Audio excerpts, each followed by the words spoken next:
জানিয়ে দিব এই মুহূর্তে আমাদের হাতে এসেছে বাংলাদেশের গুরুত্বপূর্ণ আপডেট সংবাদের শিরোনাম। শুরুতেই থাকছে প্রতিদ্বন্দ্বিতা ছাড়াই নির্বাচিত হচ্ছেন হাসনাত আব্দুল্লাহ। দিবস শেষ সময় পর্যন্ত ইসলামী আন্দোলনের জন্য অপেক্ষা করবে জামাত। ম্যাজিস্ট্রেটকে বৃদ্ধাঙ্গুল দেখিয়ে যা বললেন রুমিন ফারহানা। মাদারীপুরে ভয়াবহ সংঘর্ষে শতাধিক ককটেল বিস্ফোরণ, আহত 10। জানিয়ে দিব জামায়াতের জোটে 50 আসন বন্টনে টানাপোড়েন। এতক্ষণ শুনছিলেন হাতে থাকা আপডেট সংবাদের শিরোনাম, এবারে বিস্তারিত। তবে তার আগে অনুরোধ রইল ভিডিওটিতে একটি লাইক এবং কমেন্ট করে জানিয়ে দিন ভিডিও সম্পর্কে আপনার মূল্যবান মতামত। আরও জানিয়ে দিন ভিডিওটি কোথা থেকে দেখছেন বা কোন জেলা থেকে দেখছেন। ছাড়াই নির্বাচিত হচ্ছেন হাসনাত আব্দুল্লাহ। কুমিল্লা 4 দেবিদার বাংলাদেশ জাতীয়তাবাদী দলের প্রার্থী মঞ্জুরুল আহসান মুন্সির মনোনয়নপত্র বাতিল ঘোষণা করেছে নির্বাচন কমিশন। শনিবার বিকেলে তার প্রার্থিতা বাতিলের রায় দেয় সংস্থাটি। এই আসনে 10 দলীয় নির্বাচনী জোট থেকে নির্বাচন করছে এনসিপির আলোচিত প্রার্থী হাসনাত আব্দুল্লাহ। মঞ্জুরুল আহসান মুন্সি ও হাসনাত আব্দুল্লাহর মনোনয়নপত্র গ্রহণের বিরুদ্ধে ইসিতে আপিল করেছিলেন। তার সেই আপিল মঞ্জুর হয়নি, ফলে হাসনাত আব্দুল্লাহর প্রার্থিতা বহাল থাকছে। নির্বাচনের আগেই শক্ত প্রতিদ্বন্দ্বিতার প্রার্থিতা বাতিলে হাসনাত আব্দুল্লাহর জয়ের দিকে এক পথ এগিয়ে গেলেন বলেই মনে করছে অনেকে। সামাজিক যোগাযোগ মাধ্যমে হাসনাত আব্দুল্লাহকে শুভকামনা জানিয়ে পোস্ট করছেন অনেকেই। তো ইসলামী আন্দোলনের জন্য অপেক্ষা করবে জামাত।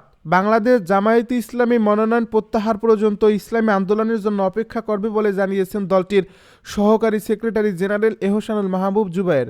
শনিবার বিকালে মগবাজারে দলের কেন্দ্রীয় কার্যালয়ে জোট ও নির্বাচনী সার্বিক বিষয় নিয়ে নির্বাহী পরিষদ জরুরি বৈঠক শেষে তিনি গণমাধ্যমের সঙ্গে আলাপকালে মন্তব্য করেন।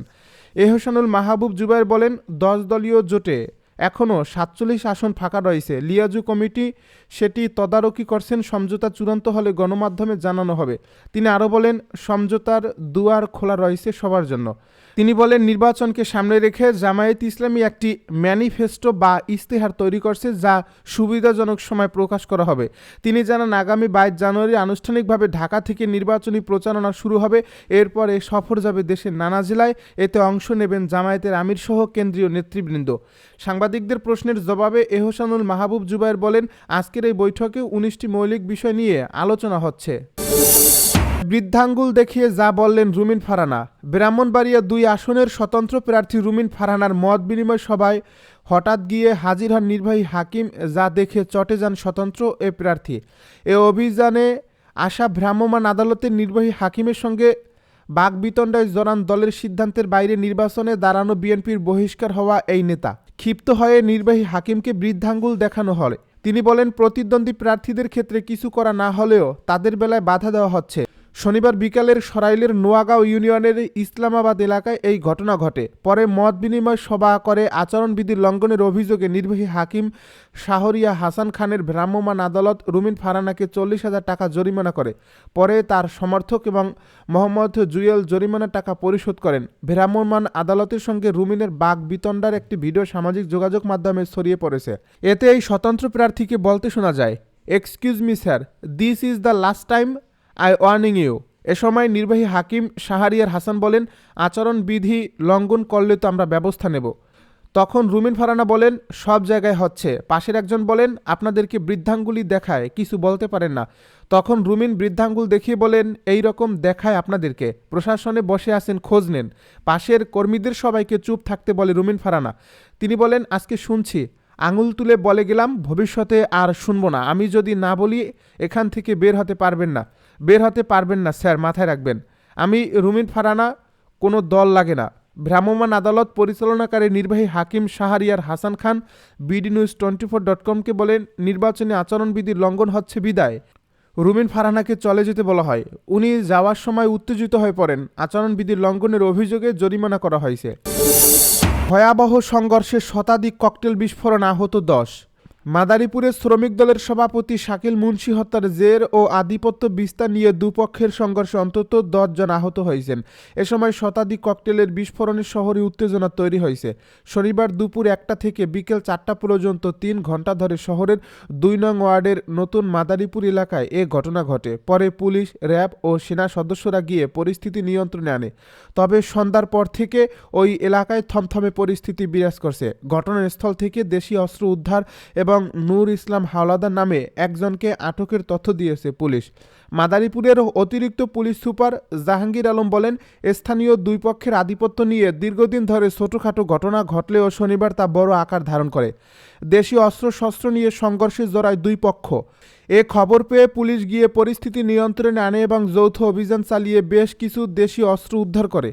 প্রত্যক্ষদর্শী ও স্থানীয়রা বলেন, সংঘর্ষে জড়িত দুই পক্ষের একদিকের নেতৃত্ব দিচ্ছেন মাদারীপুর পৌরসভা ২ নং ওয়ার্ডের সাবেক কাউন্সিলর ও পৌর আওয়ামী লীগের সাধারণ সম্পাদক মনিরুজ্জামান আক্তার হাওলাদার। অপর পক্ষের নেতৃত্ব দেন মাদারীপুর উপজেলা শ্রমিক দলের নেতা হাসান মুন্সি। তিনি সদর উপজেলা শ্রমিক দলের একাংশের সভাপতি নিহত শাকিল মুন্সির ভাই। আগের ঘটনার জের ধরে শনিবার ভোরে আক্তার হাওলাদার পক্ষের লোকজন শ্রমিক দলের নেতা হান্নান ঢালির বাড়িতে হামলা চালিয়ে ভাঙচুর করে। খবরটি এলাকায় ছড়িয়ে পড়লে দুপুর ১টার দিকে দুই পক্ষের লোকজন দেশীয় অস্ত্রশস্ত্র নিয়ে সংঘর্ষে জড়ায়। প্রত্যক্ষদর্শীরা বলেন, প্রায় ৩ ঘন্টা ধরে চলা এই ধাওয়া পাল্টা ধাওয়ার ঘটনা। এ সময় শতাধিক ককটেল বিস্ফোরণের ঘটনা ঘটানো হয়। একই সঙ্গে বেশ কয়েকটি বাড়িঘরে হামলা চালিয়ে ভাঙচুর করা হয়। এ ঘটনায় এলাকায় ব্যাপক আতঙ্ক ছড়িয়ে পড়ে। পুলিশ ও এলাকাবাসী বলেছেন, আওয়ামী লীগ সরকার পতনের পর ২০২৪ সালের শেষের দিকে মাদারীপুর পৌর শ্রমিক দলের নতুন কমিটি গঠন করা হয়। ওই কমিটিতে আক্তার হাওলাদারের ছোট ভাই যুবলীগ নেতা লিটন হাওলাদারকে মাদারীপুর পৌর শ্রমিক দলের সভাপতি করা হয়। তার বিরুদ্ধে চাঁদাবাজি, লুটপাট, হত্যা, সংঘর্ষসহ একাধিক মামলা থাকায় এই কমিটির বিরোধিতা করেন সদর উপজেলা শ্রমিক দলের একাংশের সভাপতি নিহত শাকিল মুন্সি। 50 আসন বন্টনে টানাপোড়েন। প্রার্থিতা চূড়ান্ত করতে আর 2 দিন বাকি। এখনও অন্তত অর্ধশত আসন বন্টন চূড়ান্ত করতে পারেনি জামায়াত ইসলামীর 10 দলীয় নির্বাচনী ঐক্য। চরমোনাই পীরের নেতৃত্বাধীন ইসলামী আন্দোলন জোট ছাড়ায় দলটির জন্য রাখা আসনগুলো কোন দল ভাগ কয়টি পাবে তা ঠিক করা যায়নি। এনসিপি, বাংলাদেশ খিলাফত মজলিস ও এবি পার্টি বাড়তি আসন দাবি করায় নতুন করে টানাপোড়েনের সৃষ্টি হয়েছে। নির্বাচনী তফসিল অনুযায়ী আগামী মঙ্গলবার প্রার্থিতা প্রত্যাহারের শেষ দিন। ওই দিনের মধ্যে জোটগুলোকে একক প্রার্থী চূড়ান্ত করতে হবে। এর মধ্যে কেউ প্রার্থিতা প্রত্যাহার না করলে ব্যালটে তার নাম থাকবে। জামাত জোটে গত ডিসেম্বরে যুক্ত হওয়া একটি দলের শীর্ষ নেতা সমকালকে বলেন, আসন বন্টন নিয়ে হসপস অবস্থার সৃষ্টি হয়েছে। জামাত নেতারা সমস্যার সমাধান করতে পারছেন না, আবার অন্য কোনো দলের কাছে দায়িত্বও ছাড়ছেন না। এ বিলম্বের কারণে নির্বাচনের মাঠে প্রভাব পড়বে। তবে জামাত নেতারা আগের মতোই সমকালকে বলেছেন, জোটে সমস্যা নেই, 2-1 দিনের মধ্যে আসন বন্টন চূড়ান্ত হয়ে যাবে। 22 জানুয়ারি আনুষ্ঠানিক প্রচার শুরু হলে আর ঘাটতি থাকবে না। 10 দল একসঙ্গে মিলে প্রচার চালাবে জোট প্রার্থীর পক্ষে। আগামী 12 ফেব্রুয়ারির হবে ত্রয়োদশ জাতীয় সংসদ নির্বাচন এবং গণভোট। বিএনপির জোটের বিরুদ্ধে প্রতিদ্বন্দ্বিতায় জামাত, এনসিপি, ইসলামী আন্দোলন, বাংলাদেশ খিলাফত মজলিস, এলডিপি, খিলাফত মজলিস, নিজাম ইসলামী পার্টি, বিডিপি, জাকপা এবং খিলাফত আন্দোলন মিলে 11 দলীয় নির্বাচনে ঐক্য গঠন করেছিল। তবে আসন ভাগাভাগি নিয়ে জামায়াতের সঙ্গে মতবিরোধে ইসলামী আন্দোলন গত শুক্রবার জোট ছেড়ে এককভাবে নির্বাচনে প্রতিদ্বন্দ্বিতা করার ঘোষণা দেয়। এর আগের দিন জামাত, এনসিপি সহ 10 দল 3টি আসন উন্মুক্ত রাখা সহ 250 আসনের সমঝোতা ঘোষণা করে। 5টি উন্মুক্ত সহ ইসলামী আন্দোলনের জন্য 50টি আসন রাখা হয়েছে। উন্মুক্ত আসনে জোটের একাধিক দলের প্রার্থী রাখার সিদ্ধান্ত হয়েছিল। বন্টনের এই সময়ে জামাত সহ রংপুর বিভাগের 33টি আসনের 26টি নিজের ভাগে রাখে। 4টি এনসিপিকে এবং 3টি ইসলামী আন্দোলনকে ছেড়েছিল। ইসলামী আন্দোলন জোট ছাড়ার পর জামাত দলটিকে দেওয়া 3টি আসনেও দাঁড়িপাল্লার প্রার্থী রাখতে চায়। রাজশাহী বিভাগের 39টি আসনের মধ্যে এনসিপিকে নাটোর 3 এবং সিরাজগঞ্জ 6, ইসলামী আন্দোলনকে নওগাঁ 3 এবং বাংলাদেশ খিলাফতকে সিরাজগঞ্জ 3 আসন ছেড়েছিল জামাত। বাকি 35টি আসন নিজের জন্য রেখেছিল। জামাত এখন নওগাঁ 3 আসনেও প্রার্থী রাখতে চাচ্ছে।